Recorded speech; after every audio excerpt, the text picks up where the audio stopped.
Hello everyone, welcome back to the Mind Unravelled. Today we're diving into something super real, the psychology of toxic relationships and how to avoid them. Joining me is psychologist Preeti Gupta, and together we're going to break it all down. Preeti Gupta is an accomplished outcome oriented psychologist with over 16 years of experience working with teens and adults. She founded Practical Nirvana with a vision to promote mental, emotional, and spiritual well being. She practices CBT, DBT, REBT, NLP, and hypnotherapy to help clients live a happy and meaningful life. Hello, Ms. Gupta. How are you today? I'm good, Saira. How are you? I'm well. I can't wait to discuss toxic relationships with you. Yeah, a very interesting topic, very important these days, especially for teens. I agree. So let's start off simply. What exactly is a toxic relationship? How is it different from just having normal disagreements or bad days?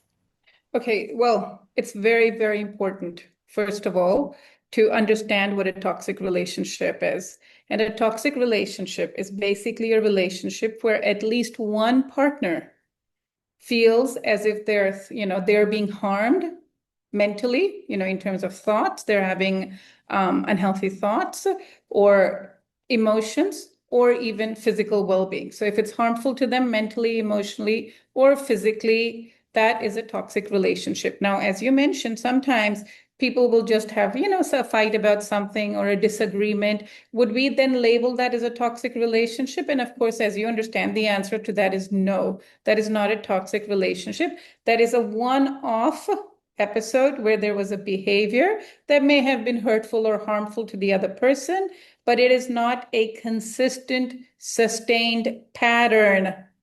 That's a really thorough response. Thank you.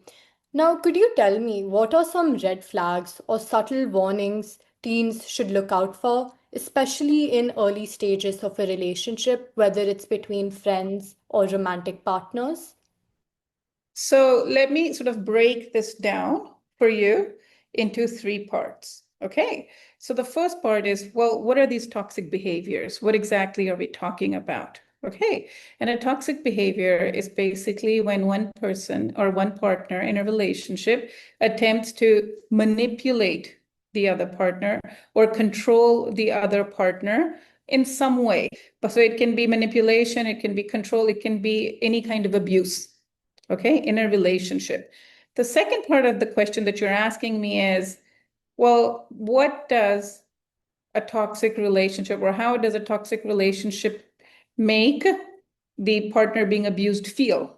What are the symptoms, right? Because how will they recognize that, oh my God, maybe this is a toxic relationship? Okay. And the way they would recognize it, the most common symptoms that we see as psychologists, the children, young kids or teenagers will come in with, are they'll, of course, experience anxiety, depression. These are the two most common symptoms. And along with these, what I find, 100% of the cases is that there's a sense of loneliness and social isolation.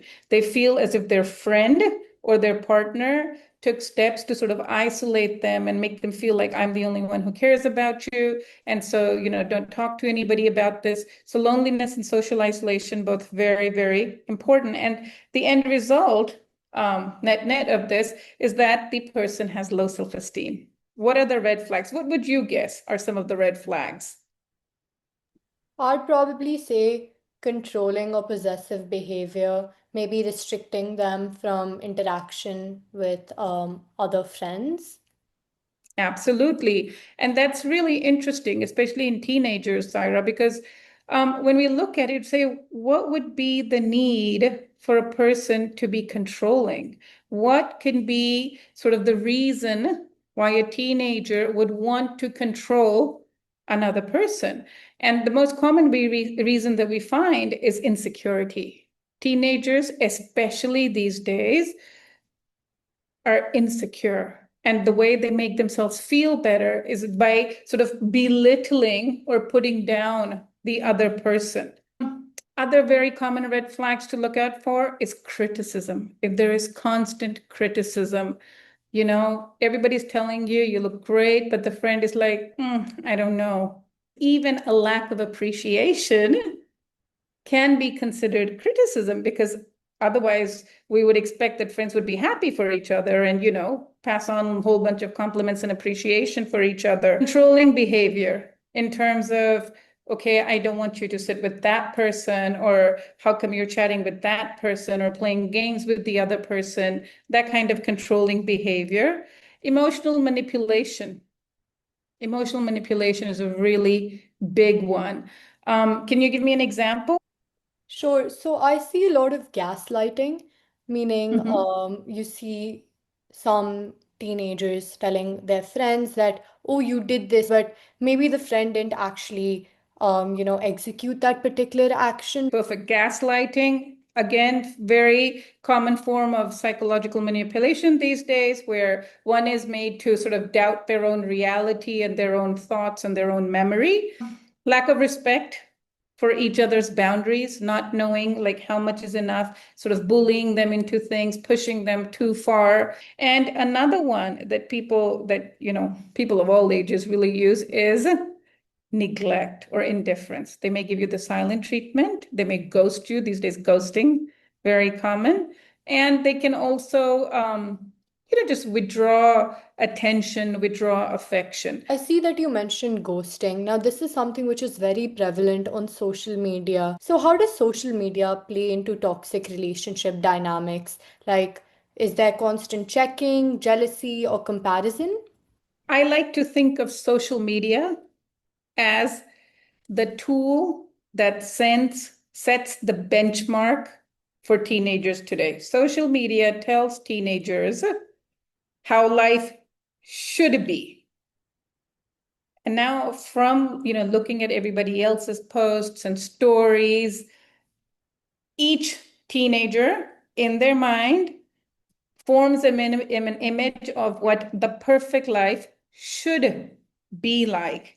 And then they always strive to have that perfect life. So if social media shows that popular people are the ones, or the happy people are the ones who are popular, who have a lot of friends, who are looking good, who are always, done up in a certain way, and they're walking around full of confidence, and those are the people who are portrayed as being emotionally stable. So social media is a huge, huge, huge contributor um, to low self-esteem, to propagating toxic behaviors, to even sort of making it seem like some of these toxic behaviors are acceptable, even things like, oh, if a guy is really jealous or really possessive, it means he really loves you. Talking about social media, there's also this one trend which we see nowadays. It's something called I can fix him or I can fix her. So many teens these days think they can fix someone. How do we recognize that as a form of a toxic relationship? So, according to you, in the I can fix my partner, who is it engaging in the toxic behavior? The one who is being changed or fixed, or the one who is doing the fixing? I think the irony there is both of them. Exactly. Yeah. Precisely. And that's what we need to understand. For the one who is doing the fixing, when I see young clients, I have a lot of clients, because I start seeing clients from the age of 13 upwards. So I see a lot of kids 13 to 18 years of age. And I said, who died and made you God? What makes you feel that you can take on the responsibility to fix the other person and make the person how you think that person should be? That makes sense. So then, what do you think is the role of guilt, fear, or attachment in keeping someone stuck in a toxic relationship? All of these are very, very important, right? Because how do we emotionally manipulate another person? If we can induce guilt to an extent where they feel that they might need to now comply with our requests, that's one of the best ways to try and control another person. Fear, again, very important, because there is a fear of rejection. There's a fear of being ridiculed. There's a fear of judgment. Okay, now let me explain to you attachment. Now, attachment, another word for attachment in common parlance is love. Like, I love this person, I'm attached to this person. This is how people sort of use these words interchangeably. In a relationship, again, with a romantic partner or just a friend, when do we feel love for another person? We feel love when the other person makes us feel good about ourselves. When the other person allows us to experience a mental or emotional state that makes us feel really special. It makes us feel desired. It makes us feel supported. There is an attachment with the provider of those feelings. Very, very dangerous, because what that means is that this person has an external locus of control. They feel that they are going to feel these emotions through external forces.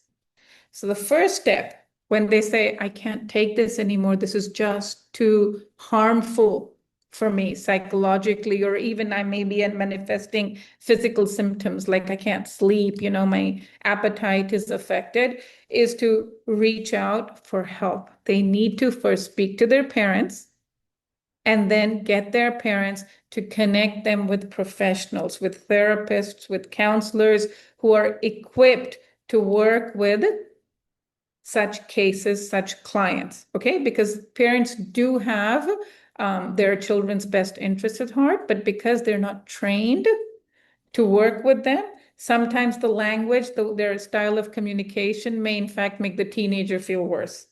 It may be things like, what's the big deal? You can just walk away from this. Clearly it's hurting you. It's not that easy, because when there is that, attachment, it's difficult to walk away. So a lot of cognitive restructuring needs to take place in order for the person to form new thoughts, which lead to new emotions and result in new behaviors, right? Which is the foundation of CBT. So that they just start to think differently, first about themselves, and then themselves with respect to the people in their circle. Okay, so the first step is self-awareness, recognizing that, oh, this is an uncomfortable situation, I don't feel good about it, talking to their parents, and then getting professional help. When you mentioned the term attachment, constantly in my head, this line kept playing. I think it's a famous quote, love is a drug. Yeah, love is a drug indeed. And we see that best in, relationships with people with narcissistic personality disorder, right? Because love bombing produces the same kind of neurotransmitter activity in the brain as, say, cocaine or marijuana or, any other addiction, right? So it is a drug. And, initially, that is why we see in relationships that, if I get flowers, I'm very happy. And then the next year on Valentine's Day, I'm like, oh my God, the same set of flowers. Couldn't you be a little bit more exciting? Because the mind gets habituated to a certain dose of the drug, and then it needs more, and then it needs more, and then it needs more. And nobody can take, again, coming back to the external locus of control. How can I give somebody else responsibility for my well-being and my happiness? Am I willing to take responsibility for somebody else's well-being and happiness? It's not possible, because people change, circumstances change. So what is today may not be the same way it is tomorrow. And even if it stays the same, my brain gets habituated to a certain kind of neuroactivity. And so it's not going to like the same things.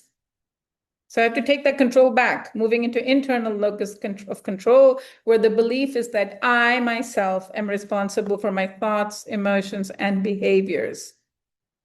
And on that note, I wanted to ask, do you have any final closing remarks? Yes, I do.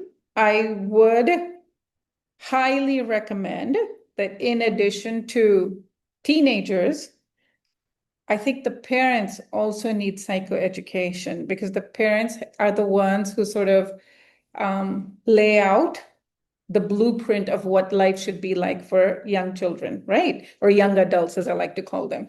So it's important that parents also understand what are the needs of teenagers and why is it that teenagers these days are going astray. I'm going to show my mom this clip right after this.